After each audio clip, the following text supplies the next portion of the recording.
I have lived in this city my entire life, and Lake Charles has changed before my eyes. The oil rigs that sprang up one after another along the coast became symbols of my rise.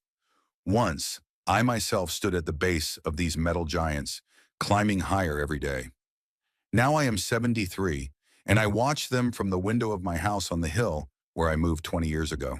Back then, Esther was still alive and filled these rooms with her presence.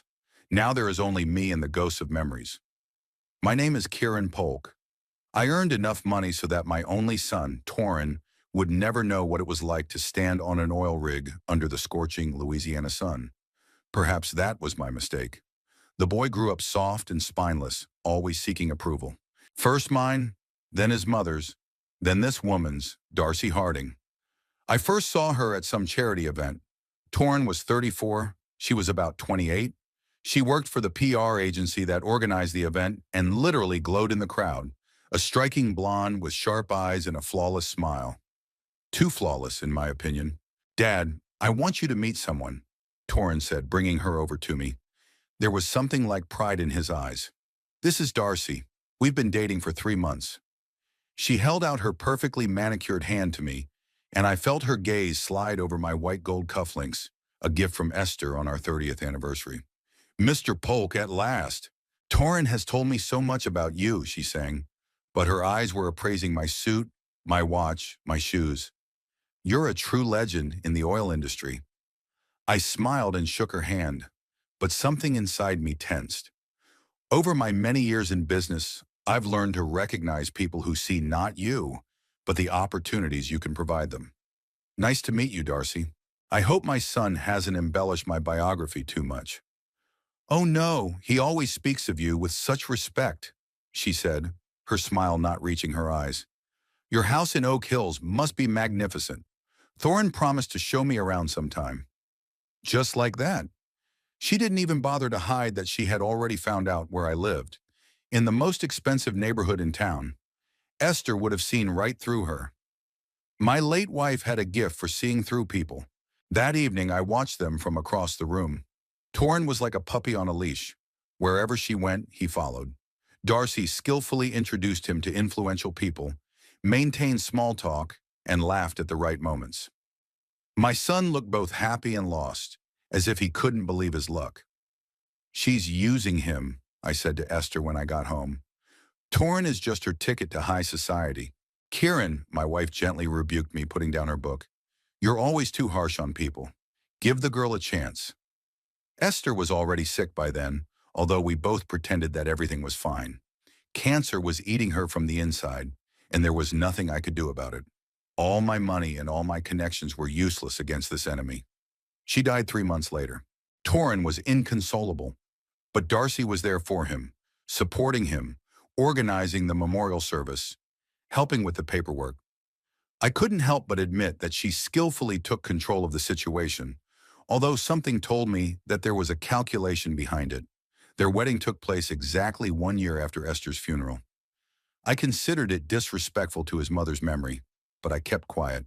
Torin was 35, a grown man, and had the right to make his own decisions, even if they were wrong. The ceremony was lavish. Darcy insisted on holding it at the Crystal Garden, the most expensive banquet hall in town. Of course, I paid for it. "You don't have to do this, Dad," Torin said uncertainly as I wrote the check. "It's tradition, son," I replied. "The bride's father usually pays for the wedding, but since Mr. Harding, as I understand it, is unable to..." Little was known about Darcy's parents. Her father was somewhere in the Midwest. Her mother was deceased. Darcy had no contact with them and did not invite them to the wedding. Another red flag that I chose to ignore for my son's sake. Darcy looked stunning at the wedding. A white dress from a famous designer. Diamond earrings. My gift to my daughter-in-law, whom I was trying to accept. Torin looked at her adoringly, and I watched as she introduced my son to her friends, young, ambitious people with hungry eyes. "This is my father-in-law, Kieran Polk," she said, introducing me to another group of guests. "The famous Louisiana oil tycoon. I was never a tycoon, just a lucky engineer who invested in promising fields at the right time.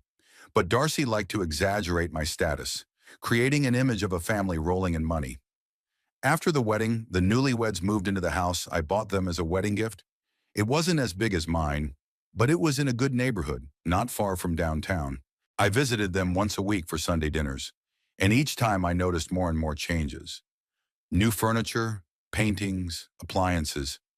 Torrin had never been a big spender, and his salary as a legal advisor to an oil company didn't allow for such expenses.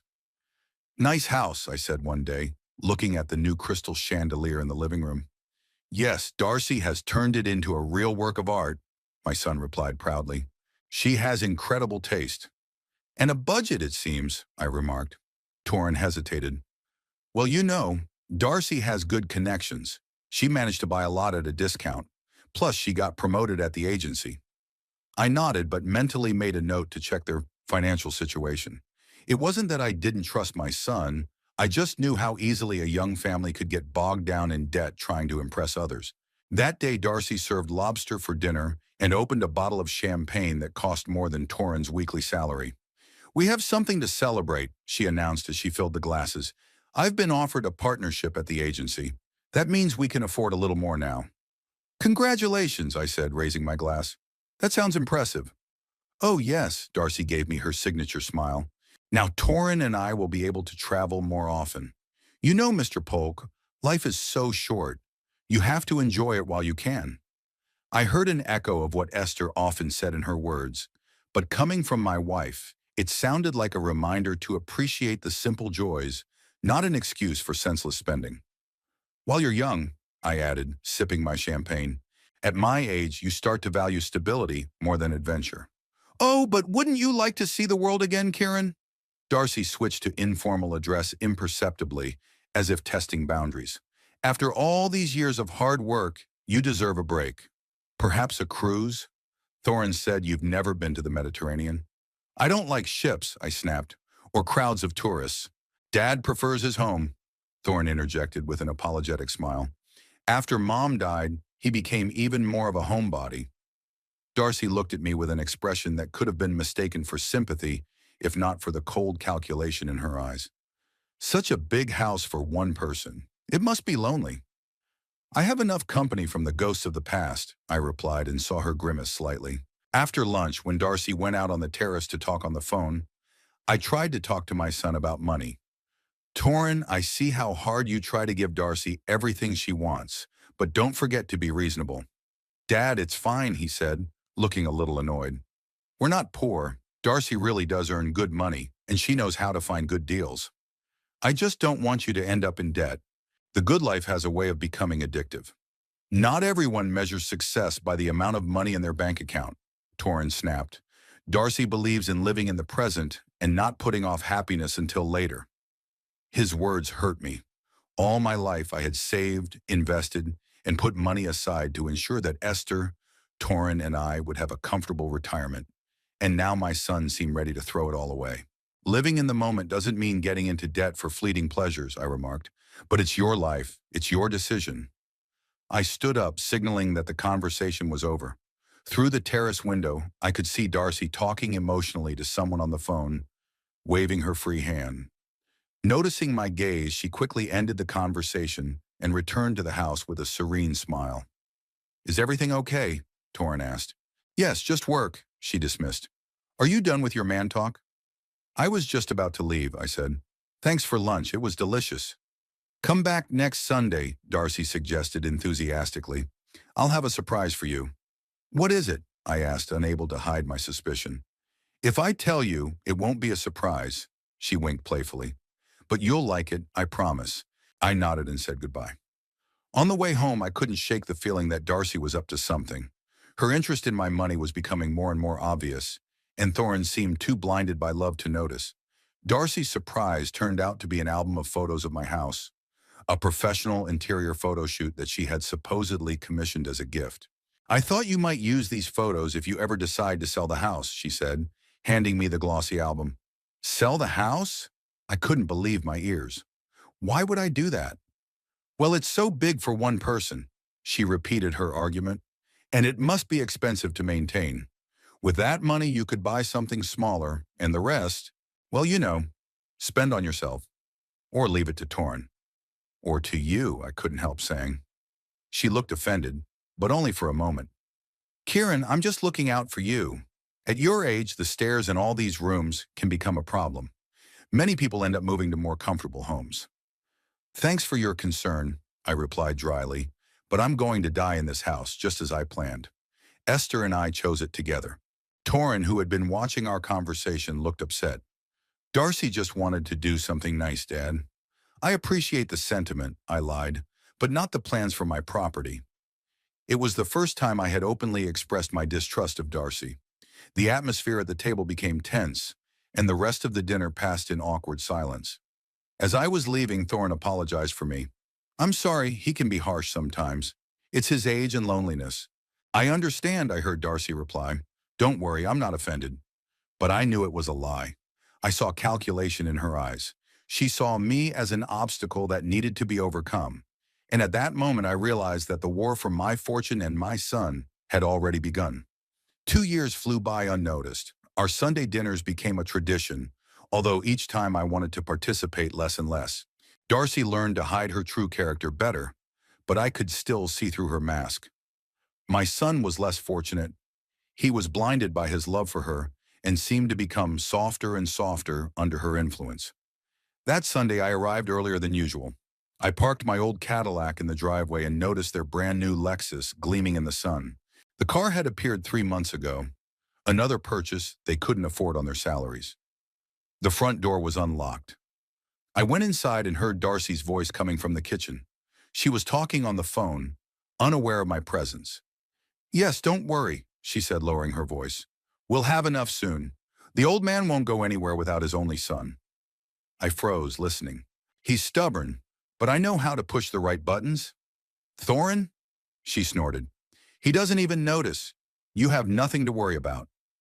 I quietly backed away to the front door, opened it, and closed it loudly to announce my presence. I have to go, Darcy said quickly into the phone, and when I entered the kitchen, she was already putting the phone in her pocket with a smile on her face. Kieran, you're early. The traffic was lighter than usual, I replied, watching her closely. Where's Torrin? At the store, picking up the wine you like, she said, turning to the stove where something was simmering. He'll be here in 20 minutes. Darcy bustled around the kitchen like the perfect hostess, but I noticed a slight blush on her cheeks. I wondered who she had been talking to and what she was planning. It smells wonderful, I said, sitting down at the kitchen island. Your phone call sounded intriguing. She froze for a moment, but then continued cutting vegetables. Just work stuff. We have a new big client. Lots of commotion. On Sunday? There are no days off in PR, she smiled over her shoulder, especially when you become a partner. I nodded, pretending to believe her. Over the past 2 years, I had learned to play this game with her. She pretended to be a caring daughter-in-law, and I pretended to be a trusting father-in-law. How are your investments? She asked, changing the subject. Torrin mentioned that you're thinking about buying another piece of land. There it was.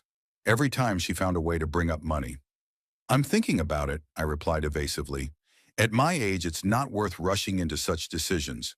But land is a sound investment, she continued, setting the table, especially in our area. You could leave it to Torrin when...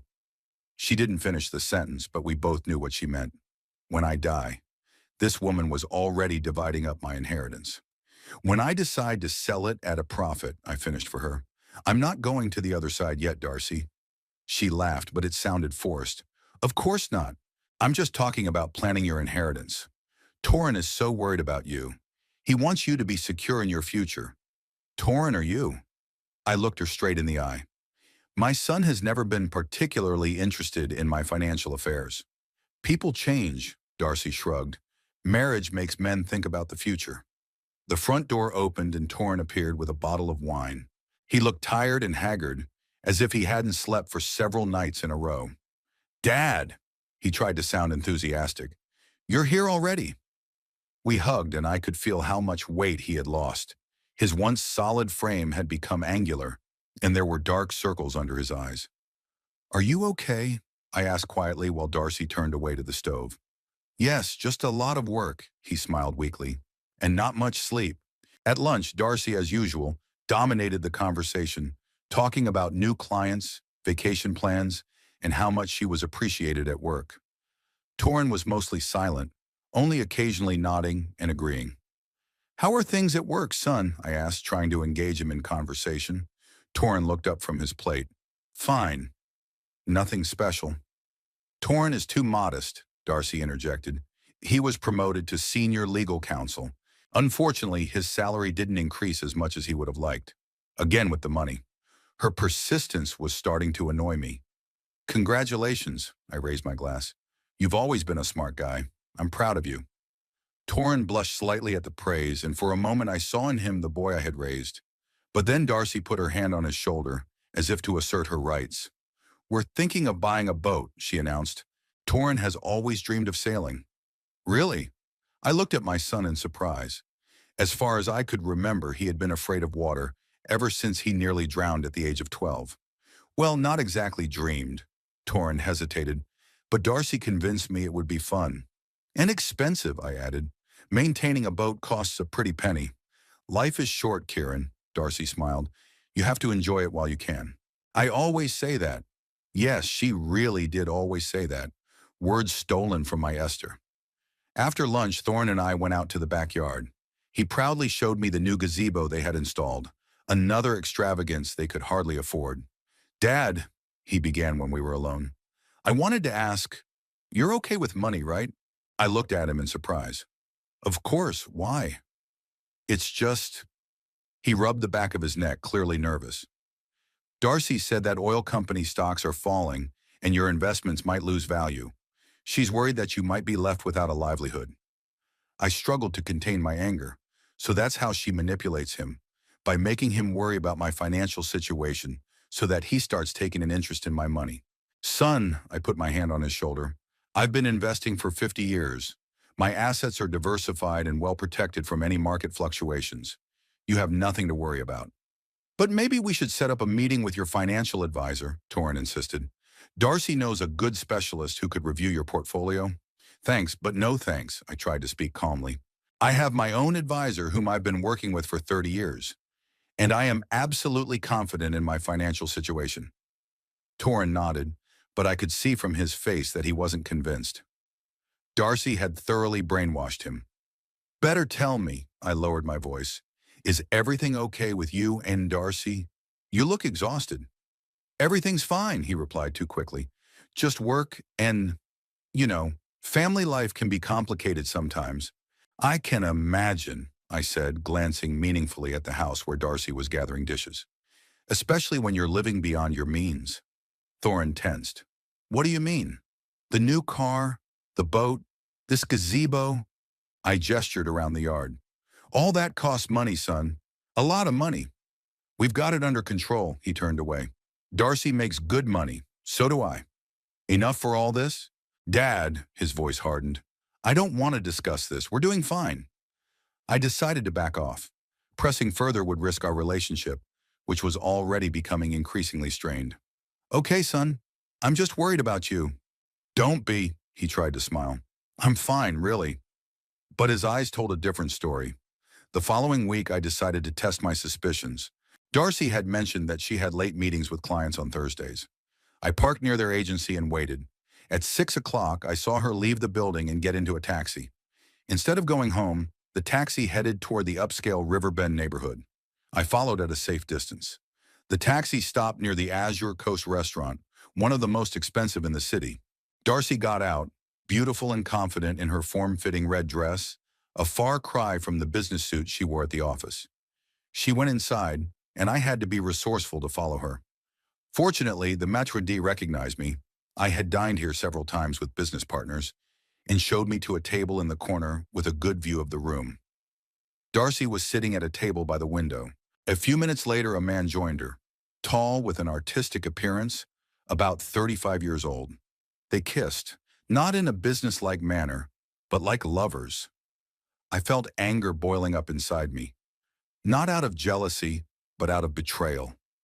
My daughter-in-law was cheating on my son.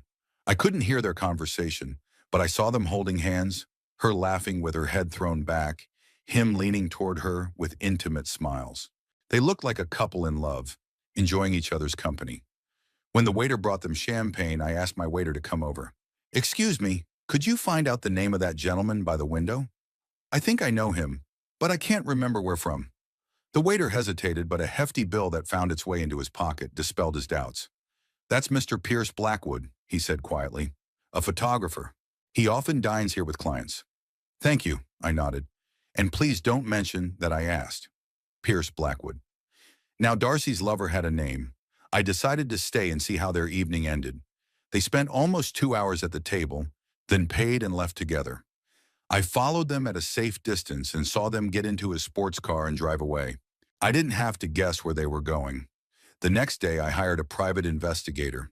Gerald Morton was a former police officer I had dealt with in the past when one of my employees had been dishonest. He was expensive, but discreet and effective. I need information about a man named Pierce Blackwood, I told him, a photographer, and his relationship with this woman. I showed him a photo of Darcy from her wedding to Torrin. Family problems? Morton asked, studying the photo. You could say that, I replied without going into details. How deep can you dig? As deep as you want, Mr. Polk, he smiled. It's just a question of price. Money is no object, I wrote a check for the advance. I need to know everything. Who he is, where he lives, how long they've been seeing each other, what they talk about. I'm particularly interested in whether they mention me or my son. Morton nodded, tucking the check into his inside pocket. Understood. Give me a week. The week dragged on agonizingly.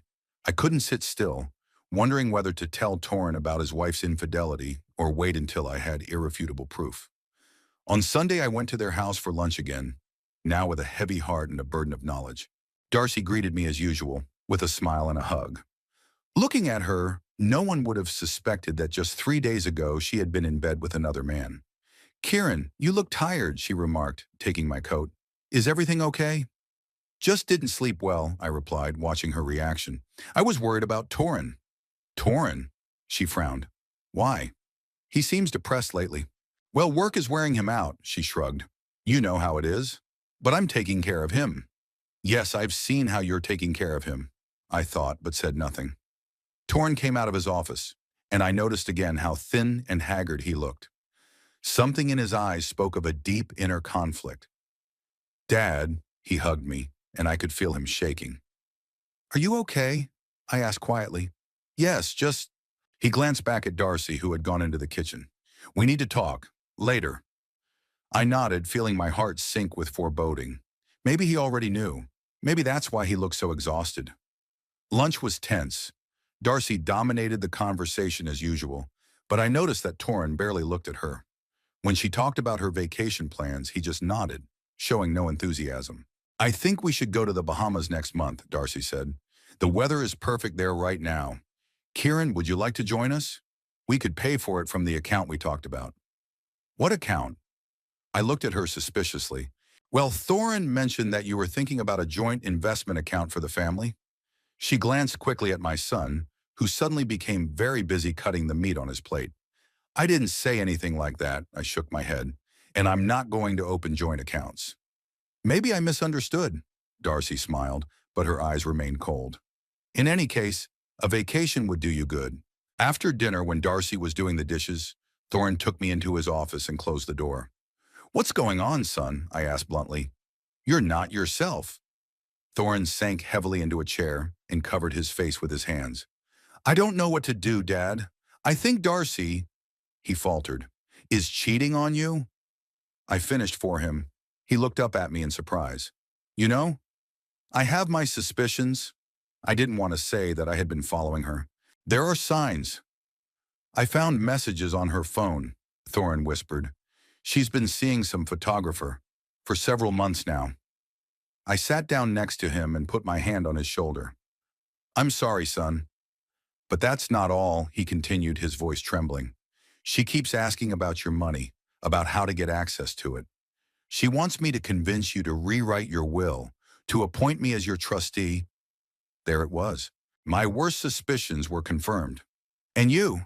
I looked him in the eyes. What do you want? I don't know. He shook his head. I love her, Dad. Or I did. I'm confused. At that moment, I made a decision. I needed to gather all the evidence before I acted. Morton was supposed to contact me in a few days, and then I would have the full picture of Darcy's betrayal. Don't do anything yet, I said quietly. Pretend everything is normal. I need to check something, and then we'll decide what to do next. What are you up to? Thorin looked worried. Just trust me, son. I won't let her use you or get my money. Thorin nodded, and I saw relief in his eyes. He had finally shared his burden with someone. But I also saw the pain of a man who had been betrayed. I left them with a heavy heart, but with firm resolve. Darcy was playing a dangerous game, using my son and planning to get her hands on my money. Now I needed to find out how deep her conspiracy went and what role this photographer, Pierce Blackwood, played in it. Gerald Morton called me exactly 1 week after our meeting. His voice sounded as usual, calm and professional, but I detected a note of concern. Mr. Polk, we need to meet. I have some information that will interest you. We agreed to meet at a small cafe on the outskirts of town where no one knew us. Morton arrived with a leather folder and a flash drive. Pierce Blackwood, 36 years old, he began without preamble as soon as the waitress left our table. Freelancer, specializing in advertising photography and photo shoots for glossy magazines. Incomplete higher education, dropped out of art college in his 3rd year. A wealthy client base, but constantly in debt due to his passion for expensive things and gambling. Morton laid several photos on the table. They showed Pierce and Darcy entering a hotel together, dining in a restaurant, kissing in a car. They've been dating for about 7 months, the detective continued. Judging by the intercepted messages, their relationship began during a photo shoot for her agency's advertising campaign. And my son? I asked, looking at the photos. He has no idea, or he pretends not to. Mrs. Polk is very careful. She only meets with Blackwood on work days when your son is at work, or supposedly during business trips. I nodded, feeling anger rising inside me. What about the conversations about money? Morton took the printouts of the messages out of the folder. This is the most interesting part. They are planning a future together, and your money plays a key role in it. I scanned the text. Darcy wrote to her lover, "Soon we will have enough. T has already signed the documents. Access is open." The old man didn't even notice. What documents? I asked, feeling a chill inside. As I understand it, we're talking about a power of attorney to manage part of your finances.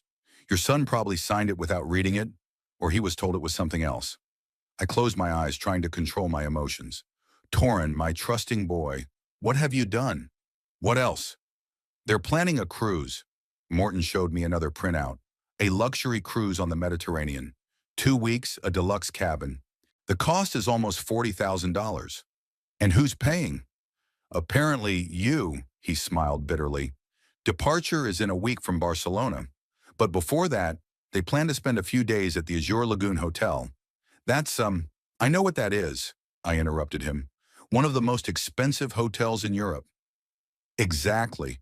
The reservation has already been paid for. And here's what's interesting. The payment came from your credit card. I felt the blood drain from my face. My own card? How is that possible? Are you sure? Morton nodded. Absolutely. I have my sources in the banking system. The transaction went through 3 days ago. I leaned back in my chair, trying to process the information. Darcy had somehow gained access to my accounts, and Thorin had probably unwittingly helped her. There's something else, Morton lowered his voice. They discussed the possibility of staying in Europe permanently. Blackwood mentioned his connections in Italy, where they could start a new life. With my money, I added. Of course.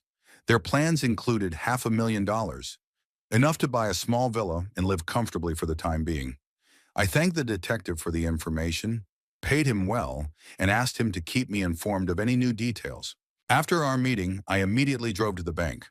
The First National Bank of Lake Charles building towered over the street, a 20-story glass tower, a symbol of financial stability. I had been a customer of this bank for 40 years and knew many of the employees personally. Mr. Polk, branch manager Bronwyn Quincy greeted me with a professional smile. How can I help you today? I need to check the activity on all my accounts for the last month, I said, trying to sound calm, and find out who has access to them. Bronwyn led me into a private office, sat down at a computer, and began her investigation. I watched her face as it changed from focus to surprise to concern. Mr. Polk, she finally said, There are several large transactions that seem unusual to me. A cruise payment, a hotel reservation in Barcelona, several international transfers. I didn't make them, I snapped. Someone accessed my accounts without my knowledge. Bronwyn looked shocked. But we have strict security protocols. To gain such access, a person would need to have power of attorney or be added to the list of authorized persons. Check who has been added recently. She turned back to the computer, then looked up at me in surprise. 2 weeks ago, Darcy Polk was added to the list. The documents were signed by you and notarized. That's impossible. I felt anger rising inside me. I never signed such documents. We have a copy. Bronwyn showed me a scan of the document. Here's your signature. I studied the document carefully. The signature did look like mine, but I knew I had never put it on that paper. It's a forgery. I looked Bronwyn in the eye. Someone forged my signature, and I know who. Mr. Polk, that's a serious accusation. She looked alarmed. If you're sure, we'll have to freeze all accounts and start an investigation. That's exactly what I want. Freeze all accounts that have been accessed without authorization, and freeze all cards issued in the name of Darcy Polk. Bronwyn nodded and began to follow my instructions. While she worked, I mentally cursed myself for my carelessness. How could I not have noticed that someone had accessed my money? How did Darcy manage to forge my signature so convincingly? All done, Bronwyn said after 20 minutes of work. All accounts are blocked until the circumstances are clarified. Cards issued in the name of Darcy Polk are frozen. If anyone tries to make a purchase with them, the transaction will be declined. Thank you, I exhaled with some relief. What else do I need to do? Write a formal statement about the fraud, she handed me a form, and possibly contact the police. I filled out the statement, describing the situation in as much detail as possible, but without mentioning any personal details. I didn't want to involve the police yet. First, I needed to talk to Torin to understand how involved he was in this. Leaving the bank, I went straight to my son. It was the middle of the workday, but I didn't care. I rang the doorbell of their house, not knowing if anyone would be home. Torin opened the door, and I was surprised to see that he was home and not at work. Dad? He looked confused. What are you doing here? We need to talk, I said, walking inside without waiting for an invitation. It's urgent. Thorin led me into the living room. He was pale and looked even more haggard than when we last met. Are you sick? I asked, noticing his appearance. I took the day off, he said, looking down. I couldn't concentrate on work. I sat down across from him and decided to get straight to the point. Do you know that Darcy has access to my bank accounts? Torin flinched but didn't look surprised. I suspected something like that. She asked me to sign some papers a few weeks ago. She said it was for a joint investment portfolio that you wanted to set up for the whole family. And you believed her? He faltered. I don't know what to believe, Dad. She's so convincing. And I wanted it to be true. The truth is, I tried to keep my voice under control, she stole a significant amount of money from me, and she's going to run away with her lover to Europe. Torin turned even paler. Are you sure? Absolutely, I have proof. I took out the folder Morton had given me. Photos, printouts of messages, transaction data. Torin took the folder with trembling hands and began to look through the documents. His face changed from disbelief to shock, then to pain, and finally to anger. Pierce Blackwood, he muttered. I saw that name in her phone. She said he was a client. He's her lover. I put my hand on his shoulder, and they were planning to run away with my money. Oh my God, Torin covered his face with his hands. How could I have been so blind? She manipulated you skillfully. I tried to soften my tone. People like Darcy are very skilled at deception. Thorin looked up at me with a tortured expression. What should I do, Dad? For starters, help me get all the information. I need access to her computer. Why? I want to know all the details of their plan. When they're flying out, where they're staying. Torin hesitated only for a moment. Her laptop is in the bedroom. She never logs out of her accounts. She thinks I'm too stupid to check anything. We went up to their bedroom, a luxuriously furnished room with a huge bed and expensive furniture. An open laptop sat on the dressing table. She left for work early today, Thorin explained. She said they had an important presentation. I sat down in front of the laptop and started checking Darcy's email. She really hadn't logged out of her account, and all her correspondence was accessible. I quickly found what I was looking for. Emails about booking a cruise and a hotel. They're flying to Barcelona in 3 days, I said, looking through the documents. They're staying at the Azure Lagoon Hotel for 2 days before the cruise.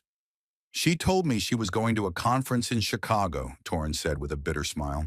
I continued my search and found a few more interesting emails between Darcy and some real estate agent in Italy. They were discussing the purchase of a villa on the coast. The correspondence mentioned a specific amount, $480,000. That's where my money was supposed to go. I showed the letter to Torrin, to a villa in Italy for her and her photographer. Torrin looked completely devastated. I can't believe it. We were happy, at least I thought we were. You deserve better, son. I closed the laptop.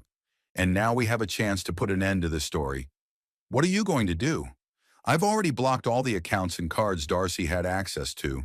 She won't be able to withdraw a cent. But that's not enough. I want her to learn a lesson she'll remember for the rest of her life. What lesson? Torrin looked alarmed. I'm going to arrange a special reception for them at the Azure Lagoon Hotel, I smiled. But it wasn't a kind smile. Trust me, they won't forget it.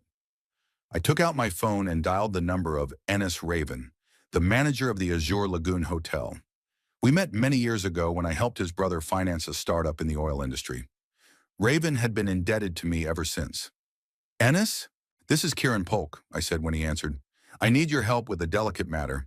I explained the situation, omitting personal details but emphasizing that it involved fraud and the theft of a large sum of money. Raven listened attentively, occasionally asking clarifying questions. So, you want us to give them a special welcome? He asked when I finished. What exactly do you have in mind?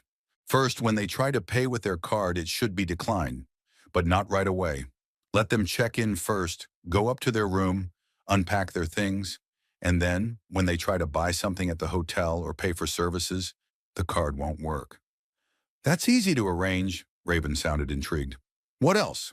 I want a special surprise waiting for them in their room. A folder with photos of their meetings, printouts of their messages discussing how to steal my money. And a note from me. Interesting. Raven was clearly impressed with my plan. But you realize this could cause a scandal? They could file a complaint. About what? I smirked. That someone exposed their fraud? Besides, it's my room. I paid for it, even if it wasn't my choice. I have the right to leave whatever I want there. Fair enough, Raven agreed. What else? When they realize their cards are blocked and try to leave without paying, I want them detained. You can call security, the police, whoever. Tell them they're trying to run away without paying their bill. Detain them for as long as possible. And then let them go. Let them go wherever they want. But I want you to record their reaction. Install cameras in the room before they arrive. I need proof of their fraud. Raven was silent for a few seconds. That might be borderline illegal, Kieran. Hidden cameras in the room. Only in the living room, I clarified. No invasion of privacy. Only common areas where they will discuss their plans. It's all for gathering evidence of fraud. Raven sighed. Okay, I'll do everything I can. When are they arriving? In 5 days, I'll send you all the details of their reservation and the materials you need to put in the room. We discussed a few more details, and I hung up, feeling satisfied. The plan was starting to take shape. Are you really going to do this? Asked Thorin, who had heard the entire conversation. It seems cruel. Cruel? I looked at my son in bewilderment. After everything she did, stealing my money, cheating on you, planning to run away? Thorin lowered his eyes. You're right. I just still can't believe this is happening. You will soon. I put my hand on his shoulder. And you'll have to make a decision. You can warn her if you want, or you can let her get what she deserves. I won't warn her, Thorin said firmly. She deserves what she's going to get. I nodded, proud of his determination. Now we need to prepare the materials for Raven. Print out the photos, messages, everything we have. We spent the next few hours compiling a dossier on Darcy and her lover. We printed out photos of their meetings, screenshots of their correspondence, and data on transactions from my accounts. The result was an impressive folder, irrefutable evidence of their betrayal. Then I wrote a note that I planned to leave in the room. Dear Darcy, I hope you and Pierce are enjoying your stay at the Azure Lagoon. Unfortunately, your vacation will have to be cut short. All accounts you had access to have been blocked. All cards have been frozen. The money you managed to steal will be recovered through legal action. Enjoy the vacation you deserve. Best regards, Kieran Polk. I sealed the note and photos in an envelope and placed it in the folder. I'll send this to Raven by courier tomorrow, I said, closing the folder. He'll take care of the rest. Torin nodded, his face tense. What should I do? When she comes back today, how should I behave? As usual, I looked him in the eye. Don't let on that you know anything. Let her think her plan is going as intended. When she says she's leaving for the conference, just wish her luck. I'm not sure I can. Thorin looked doubtful. Every time I look at her, I see her with him. Then don't look at her. I squeezed his shoulder. It's only for a few days, and then you'll be free of her forever. We agreed that I would keep him informed of all the details of the plan. When I left, Torin looked more determined than he had in months. Perhaps this betrayal had finally awakened in him the strength of character he had always lacked. On the way home, I called Bronwyn Quincy again to make sure all the accounts were securely blocked. She assured me that everything was under control. If there are any attempts to withdraw funds, we will notify you immediately, she said. And Mr. Polk, I would still recommend that you contact the police. This is serious fraud. I'll think about it, I replied. But first, I want to see how far they're willing to go. I hung up and smiled. The plan was in motion. Darcy and her lover would get a lesson they would remember for a long time, and I would finally be able to protect my son and my money from this predator. 3 days passed in tense anticipation. Torin called me every evening to tell me how Darcy was bustling about, packing for her supposed conference in Chicago. She was excited, often whispering on the phone, locking herself in the bathroom and checking her passport and tickets several times, which she hid in her briefcase. She's acting like nothing's going on, Torin said, and I could hear a mixture of pain and anger in his voice. She kisses me goodbye and says she'll miss me. Hang in there, son, I encouraged him. It'll all be over soon. On the day of her departure, I waited for news from Torin with particular impatience. He called in the evening when it was already dark. She's gone, he said briefly. She took a taxi to the airport around 3 in the afternoon. She said she'd be back in a week. Are you okay? He paused for a few seconds. I don't know. I feel empty and angry, very angry. I understood his state of mind. Anger was better than pain. It gave him the strength to move on. Come over to my place, I suggested. You shouldn't stay in that house alone right now. Thorin agreed and was at my place an hour later. We spent the evening discussing a plan of action and waiting for a call from Ennis Raven. I knew that Darcy and Pierce were due to arrive at the Azure Lagoon the next day around noon European time, so I set my phone to ring in the middle of the night. Raven didn't disappoint. He called at exactly 2 a.m. our time. They're here, he said without preamble. They seem very happy with their lives. They checked in and went up to their room. They haven't used their cards yet. Everything was paid for in advance. Did they find my surprise? I asked, instantly awake.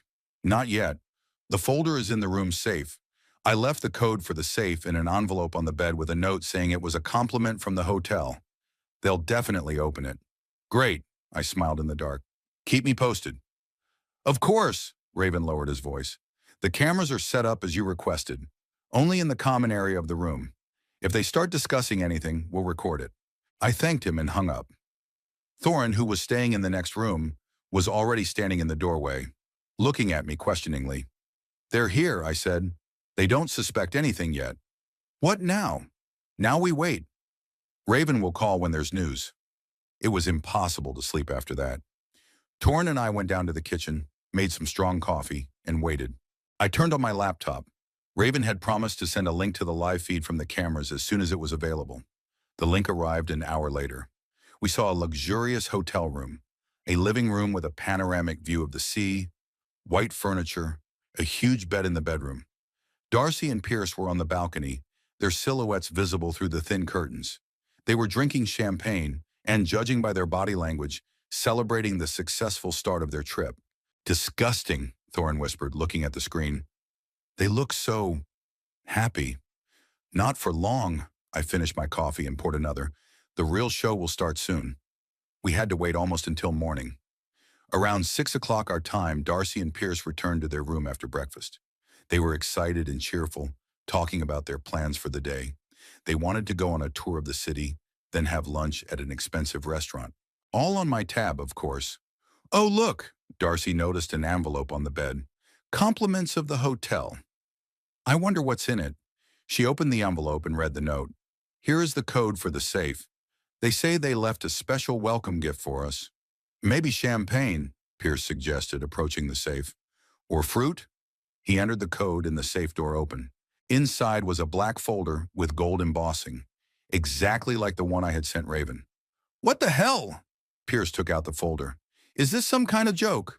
Darcy joined him, and together they opened the folder. Their faces froze when they saw the contents. Photos of their meetings, printouts of messages, transaction details.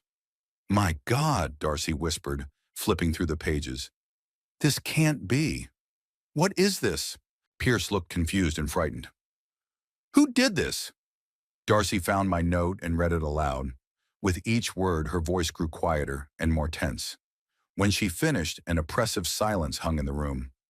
He knows, she finally said. The old man knows everything, and he blocked the cards. Check it? Pierce looked panicked. Maybe it's a bluff. Darcy took out her phone and opened the banking app. Her face paled. The account is blocked. No access. Check the other cards. Pierce began pacing the room. You have several, right? Darcy feverishly checked one card after another, but the result was the same, all blocked. It can't be, she slumped down on the edge of the bed. He blocked everything. Everything. How did he find out? Pierce turned to her, his face contorted with anger. You said he wouldn't suspect anything. I don't know, Darcy snapped. Maybe Thorin let it slip, although I doubt that slob would have had the courage. I felt Thorin tense up beside me. Hearing the woman he loved speak of him in such terms must have been painful. What do we do now? Pierce grabbed his phone. I'll check my cards. He checked something for a few minutes, then cursed. I have almost nothing. A few thousand on my credit card, but that's barely enough for return tickets. I've got almost nothing either, Darcy looked lost. Everything was on those cards. And the cruise? The cruise is canceled, Pierce smiled bitterly. And the villa in Italy. Damn it, Darcy, you promised me a new life. $500,000, remember? I know what I promised. She raised her voice. It's not my fault the old man turned out to be smarter than we thought. At that moment, there was a knock at the door. Ennis Raven appeared at the door, accompanied by 2 security guards. Mr. Blackwood, Mrs. Polk, he began in a formal tone. I'm afraid we have a problem with the payment for your room. What do you mean? Darcy tried to remain calm. The room was paid for in advance. That's correct, Raven nodded. But the payment was made with a credit card that is now blocked due to suspected fraud. The bank has revoked the transaction. This must be some kind of mistake, Pierce interjected. Give us a few minutes. We'll sort it out. I'm afraid not, Raven remained adamant. We have received notification from the cardholder, Mr. Kieran Polk, that it was used without his knowledge. He has provided evidence, and we are required to act in accordance with the law. He's my father-in-law, Darcy tried to smile. Just a family misunderstanding. In that case, you can settle this misunderstanding with law enforcement, Raven signaled to the guards. They're already on their way. What? Darcy paled. You called the police? It's standard procedure when fraud is suspected, ma'am. Pierce began frantically gathering his things. We're leaving, immediately. I'm afraid we can't let you go until law enforcement arrives. One of the guards blocked their way to the door. Please stay in your room. This is illegal detention, Pierce protested. You have no right. We have the right to detain persons suspected of fraud until the police arrive, Raven replied calmly. Those are the laws of Spain. I watched as Darcy sank down onto the sofa, her face expressing utter defeat. Pierce continued to argue with Raven, but to no avail. You can contact Mr. Polk if you want to settle this without involving the police, Raven suggested, looking straight into the camera as if he knew we were watching. Do you have his contact information? Darcy raised her head. Yes, I do. A few minutes later, my phone rang. I knew it was her, but I didn't rush to answer. Let her suffer. After the 5th ring, I finally answered. Kieran, Darcy's voice sounded pleading. Please listen to me. This is all a huge misunderstanding. Really? I tried to speak calmly. Are the photos of your meetings with Pierce also a misunderstanding? And the transfers from my accounts? And the villa reservation in Italy? I can explain everything, she began to cry, but I knew those tears were fake. It's not what you think. Stop it, Darcy, I interrupted her. The game is over. You lost. What do you want? Her voice changed, becoming cold and calculating. Money? I'll return everything I took.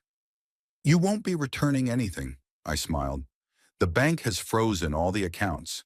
The money will stay where it belongs. With me. Then what do you want? Her voice was desperate. Why did you call the police? I want you to understand one simple thing, I said slowly and clearly. No one dares steal from me or hurt my son. No one. Torin, she said his name with contempt. You've always cared only about him. He's more important to you than anything else, right? He's my son, I replied simply, and he deserves better than you. What are you going to do? There was a hint of fear in her voice. Put me in jail? I could, I admitted. Fraud, grand theft? You'd get real time. But I don't want Torin to go through a trial. I heard her breathe a sigh of relief. Instead, I continued, I'm offering you a deal. I'll tell Raven to let you go and not call the police. In return, you sign the divorce papers I've already prepared and waive any claim to Torin's or my property. And of course, you never show up in our lives again. Divorce? She sounded surprised. Torin wants a divorce? What did you think? I couldn't hide the bitterness in my voice. After what you did. He knows everything, Darcy. Everything. There was silence on the other end of the line. All right, she finally said. I'll sign the papers. But how will I get home? I don't have money for a ticket. I've already taken care of that, I said. Tickets in your names are booked for tomorrow's flight. Economy class, of course. Not first class, which you're used to on my money. What about tonight? Where are we going to stay? Her voice sounded panicked. That's your problem. I was ruthless. Pierce should have enough money to pay for a cheap hotel for one night. You... She started to say something, but I interrupted her. The divorce papers will be waiting for you at Lake Charles Airport. Sign them, and you're free to go wherever you want. If you don't sign, I'll file a police report. I hung up without waiting for her response. Torin looked at me with wide eyes. Did you really book their tickets home? He asked. Of course, I smiled. I'm not a monster, son, and I want her to come back here and sign the papers. It's easier than going through the courts. I called Raven and instructed him to release Darcy and Pierce, but to make sure they had left the hotel first. He promised to do exactly that and to record their reaction. Torin and I spent the next 24 hours preparing for Darcy's return. I contacted my lawyer, who quickly prepared the divorce papers, as unfavorable to Darcy as possible. She would receive nothing but her personal belongings. Are you sure she'll sign? The lawyer asked. These terms are very harsh. She'll sign, I was sure. She has no choice. The day of Darcy's return arrived. Torin and I met her at the airport, or rather, we didn't meet her. We waited in the car in the parking lot. My driver was supposed to intercept her immediately after she picked up her luggage and hand her the documents. Are you nervous? I asked Torin when we saw that the plane from Barcelona had landed. A little, he admitted. It's strange to realize that it's all ending like this. It's not ending, son. I put my hand on his shoulder. It's starting over, without her. Half an hour later, my driver called to say that Darcy had received the documents. She looked exhausted and irritated, but she took the folder. Pierce wasn't with her. Apparently, they had broken up in Barcelona or somewhere along the way. She's coming to see you, the driver said. She said she wants to talk in person. I exchanged glances with Torin. Are you ready for this? He took a deep breath and nodded. Yes, it's time to end all this. We drove to Torin's house, the place that had been Darcy's home just yesterday.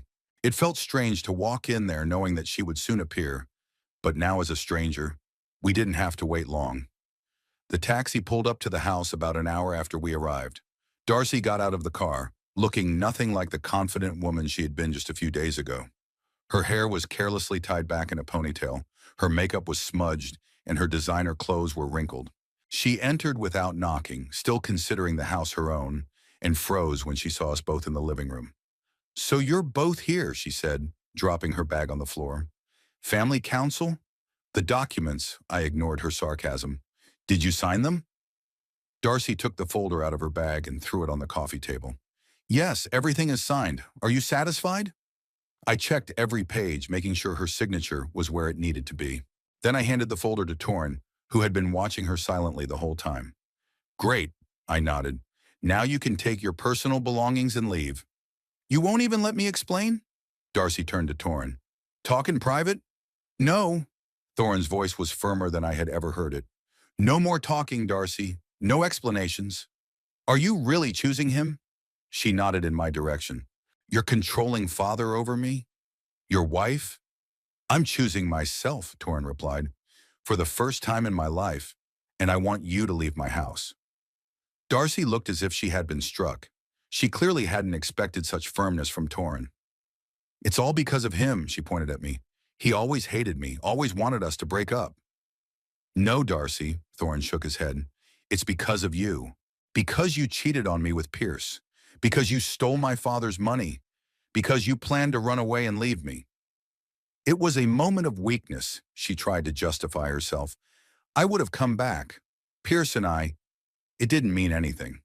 $500,000 in a villa in Italy doesn't sound like a moment of weakness, I remarked. Darcy shot me a vicious look. It always comes down to money, doesn't it, Kieran? You think you can buy everything, including your son's love. Don't drag him into this, Torrin warned. This is between us, and it's over. Nothing is over, Darcy suddenly shouted, her mask of composure finally crumbling. You think I'll just walk away and that's it? After everything I've invested in this marriage, in you, 3 years of my life. Invested? Torrin smiled bitterly. You mean your time? Or my father's money, which you spent on yourself and your lover? It was our mutual decision to live well, Darcy went on the offensive. You always said you wanted a beautiful life. Not through theft, Torrin said quietly. I never wanted that. Darcy shifted her gaze from him to me, her face contorted with rage. It's all because of you, old man. You always stood between us. You've always been a shadow in our marriage. What will Dad say? Will Dad approve? She mimicked Thorin's voice. I'm sick of listening to this. Enough, I stood up. Your things. You have an hour to pack them and leave. After that, I'll call the police. Darcy looked at me with hatred, but she knew she had lost. Without a word, she turned and went upstairs to the bedroom. We heard her opening closets, pulling out drawers, throwing things into bags. Several times something fell with a crash.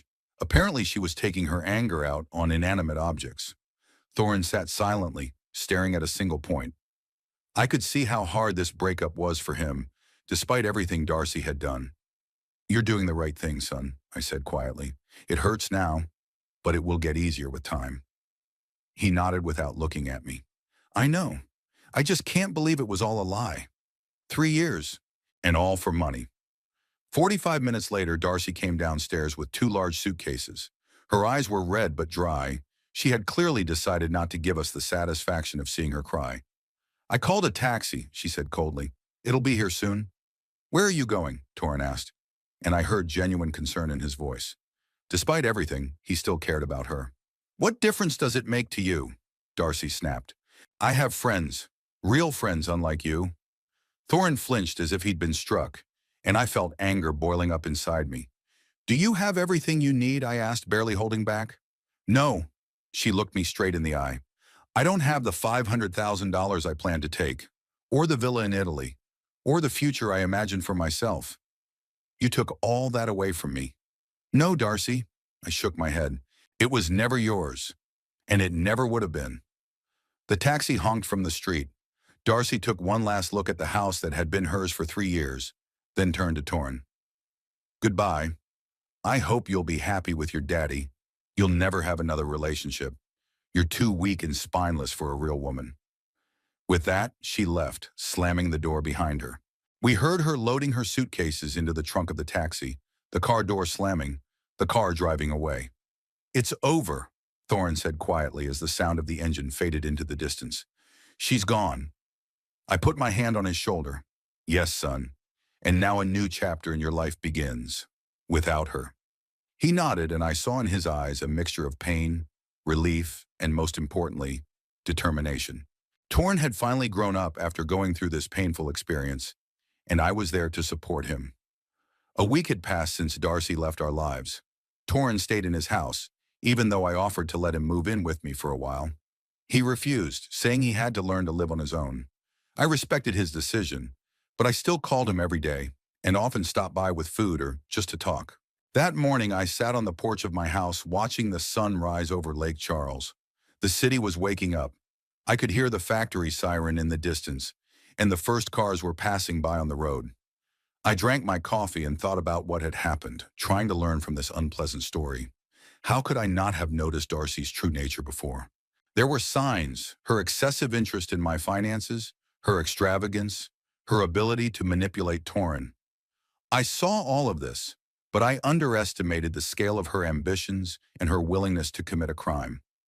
Perhaps I relied too much on my life experience, believing that I could easily recognize a fraud. Or more likely, I didn't take her influence on Torrin seriously enough. My son has always been a gentle person, prone to being influenced by others. First by me, then by Esther, and then by Darcy. I should have realized that she was exploiting this trait of his. A phone call interrupted my thoughts. It was Gerald Morton, the private investigator. "Good morning, Mr. Polk," he said in his usual businesslike tone. "I have some information that may be of interest to you." "I'm listening." I put down my coffee and sat up straight in my chair. "Pierce Blackwood returned to Lake Charles 2 days ago. He broke up with your ex-daughter-in-law back in Barcelona, right after the incident at the hotel." "Not surprising," I chuckled. "As soon as the prospect of money disappeared, so did the love." "Exactly," Morton agreed. "But there's more. He's already found a new patron, the widow of an oil tycoon, Eleanor Baxter.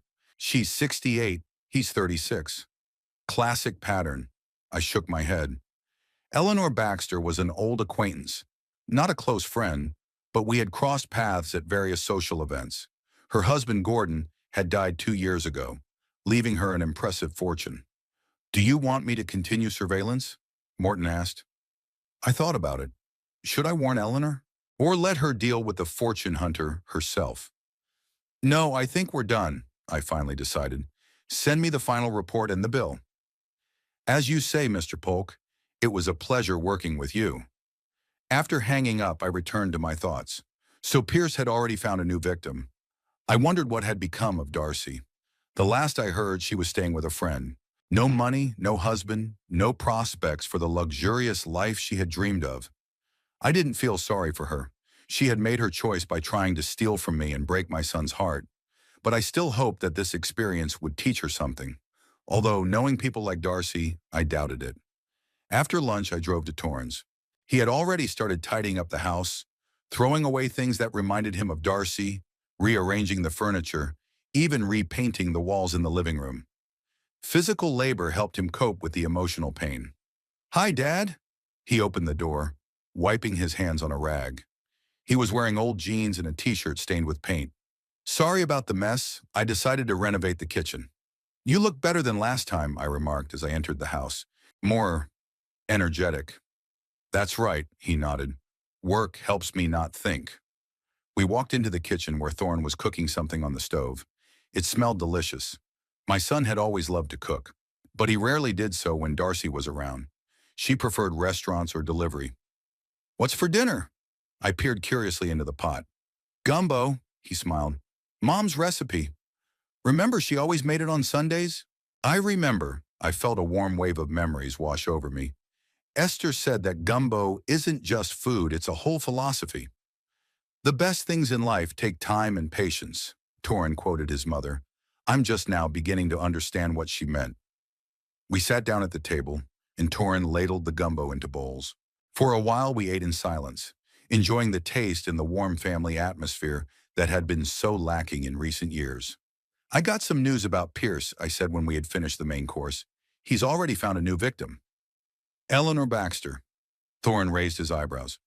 "Gordon's wife?" "They were at our wedding." "Gordon's widow," I corrected him. And yes, they were. Apparently that's when Pierce spotted her as a backup option. "Are you going to warn her?" Torrin asked, pushing his plate away.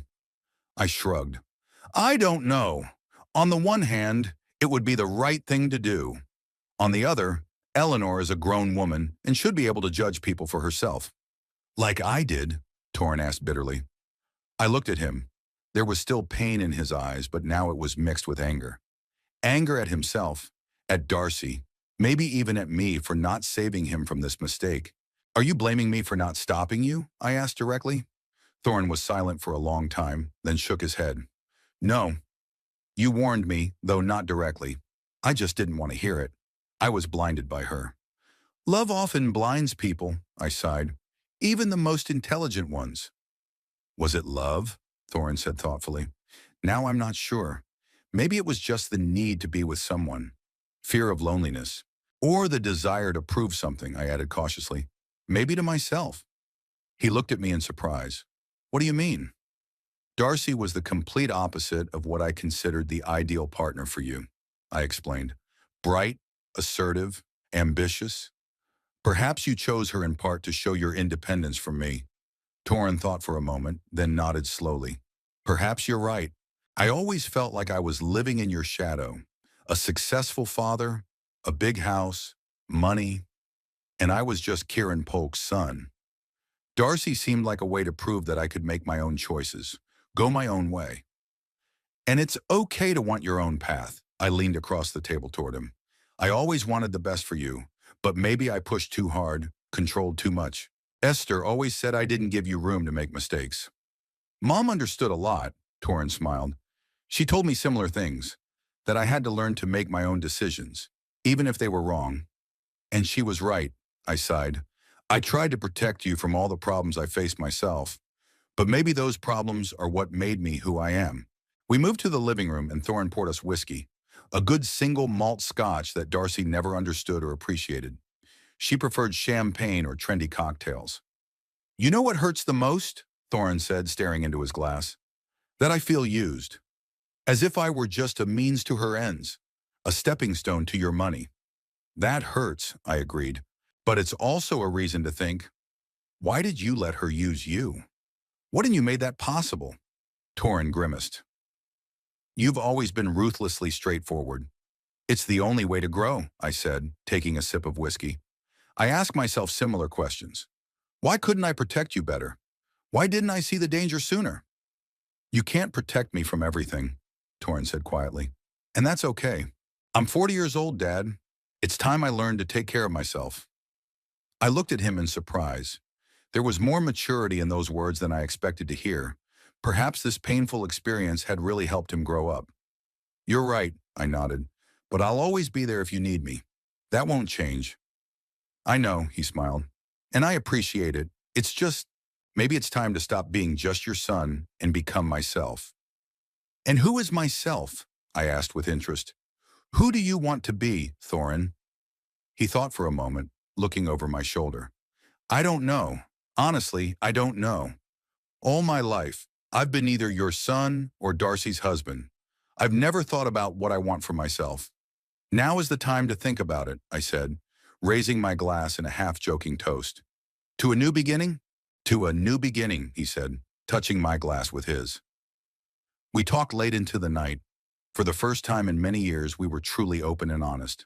About his childhood, about my mistakes as a father, about Esther's death and how it changed us both.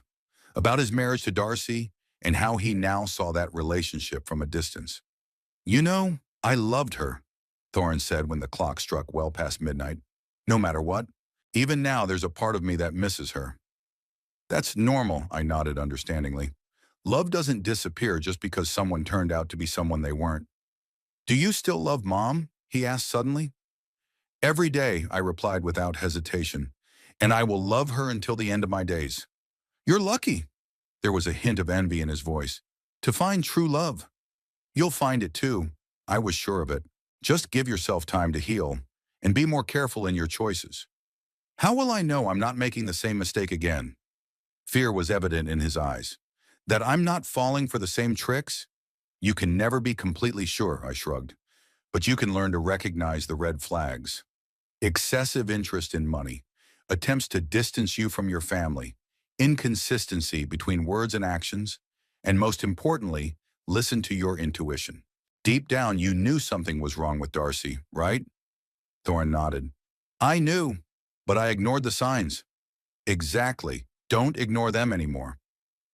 The next morning, I woke up on the couch in Torrin's living room. We had both fallen asleep while talking. The sun was already high in the sky, flooding the room with golden light. I heard sounds coming from the kitchen. Torrin was making breakfast. "Good morning," he said when I entered, rubbing my stiff neck. "Coffee? I'd love some." I sat down at the table, watching him move confidently around the kitchen. "You know, I've been thinking about what you said yesterday," Torrin began, placing a cup in front of me, "about finding yourself. And I'm thinking of quitting the company," he said, sitting down across from me. "Being a legal advisor has never been my passion. I did it because you thought it was prestigious and reliable." I felt a pang of conscience. I had insisted that he go into law, even though he had always gravitated toward creative pursuits. "What do you want to do?" I asked, trying to sound supportive. "Remember how I always loved to cook?" His eyes lit up with enthusiasm. "I'm thinking of opening a small cafe. Nothing fancy, just a place with good home cooking where people would want to come." I raised my eyebrows in surprise. "A cafe? That's unexpected, but it sounds interesting." "I know it's risky." He looked a little uncertain. "And I understand if you think it's a stupid idea." "No," I interrupted him. "I don't think it's a stupid idea. If it's what you really want, I support you." "Really?" He looked surprised. "I thought you'd be against it." "The old me would have been against it," I admitted. "But I've learned a few things lately, including that I need to trust your decisions." Thorin smiled, sincerely, openly, as he had before Darcy. "Thank you, Dad. That means a lot to me." We finished breakfast, and I got ready to leave. At the door, Thorin suddenly hugged me, tightly in a manly way. "Thank you for saving me," he said quietly. "Not only from Darcy, but from myself." "You saved yourself," I patted him on the back. "I was just there." On the way home, I thought about our conversation and how our relationship had changed over the past few days. Perhaps there was a silver lining to what had happened. Torrin and I had become closer than we had been since Esther's death. When I got home, there was a message on my answering machine. It was a woman's voice that I didn't recognize at first. "Mr. Polk, this is Eleanor Baxter. I understand you've been inquiring about Pierce Blackwood. I would appreciate it if you could find the time to talk. Please call me back." I smiled. Apparently, Eleanor was smarter than I thought and had suspected something was wrong. Or she had her own sources of information. In any case, I was glad that another potential victim of Pierce had been able to escape his charms.